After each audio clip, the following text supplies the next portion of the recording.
अमरावती जिल्हा परिषदेमधील उत्कृष्ट शिक्षकांना जिल्हा परिषद स्तरावर जिल्हा आदर्श पुरस्कार दिला जातो।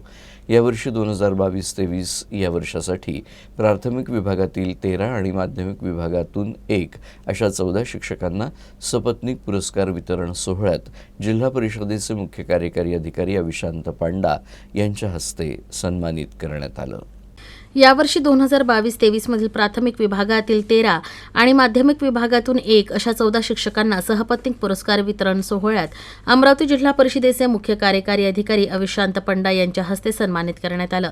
अविशांत पांडा यांच्या अध्यक्षतेत झालेल्या कार्यक्रमाला विशेष अतिथी म्हणून अतिरिक्त मुख्य कार्यकारी अधिकारी संतोष जोशी, उपमुख्य कार्यकारी अधिकारी डॉक्टर कैलास घोडके, मुख्य लेखा व वित्त अधिकारी चंद्रशेखर खंडारे, तर प्रमुख पाहुणे म्हणून डाएटचे प्राचार्य डॉक्टर मिलिंद कुबडे, बाळासाहेब बायस उपशिक्षणाधिकारी गजाला नाझली खान, अनिल कोल्हे, निखिल मानकर, बुद्धभूषण सोनोने, संदीप बोळके, धनंजय वानखेड, दीपक कोकतरे, प्रमिला शेंडे, गंगाधर मोहणे, संतोष घुगे, प्रवीण खांडेकर, असफाक अहमद, संगीता सोनोने, डीसी गायकवाड उपस्थित होते। या प्राथमिक शिक्षकांमध्ये अचलपूरमधून कल्पना चौधरी, अमरावती रोशनी निंभोरकर, अंजनगाव विजयकुमार सरोदे, भातकुली दीपाली बाभुळकर, चांदूर बाजार वृषाली देशमुख, चिखलदरा युवराज अढाऊ, दर्यापूर कलीम खान, समद खान, धामणगाव रेल्वे विनोद भोयर, धारणी उमेश पाटोरकर, मोर्शी ममता राऊत, नांदगाव खंडेश्वर तृप्ती शिंगणवाडे, तिवसा अतुल गुजर, वरुड खुशाल अंबाडकर, तर माध्यमिक विभागातून अमरावती हायस्कूलच्या शीतल धरमठोक यांना पुरस्कार, राशीचा धनादेश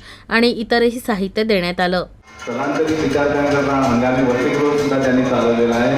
त्यामुळे ठाकूर यांच्या हस्ते उत्कृष्ट शाळा हा सन्मान त्यांनी कार्यक्रम अनेक पुरस्कार सुद्धा प्राप्त झालेले आहेत। ग्रामगीताचार्य आणि आता 15 वर्षापासून ते धारणी पंचायत समितीमध्ये कार्य करत आहे। डॉक्टर सर्वपल्ली राधाकृष्णन शिक्षक रत्न पुरस्कार, मदत मोमेंटो, धनादेश, प्रमाणपत्र परिषदेतर्फे हा सन्मान त्यांना बहाल करण्यात येत आहे। आपण जोरदार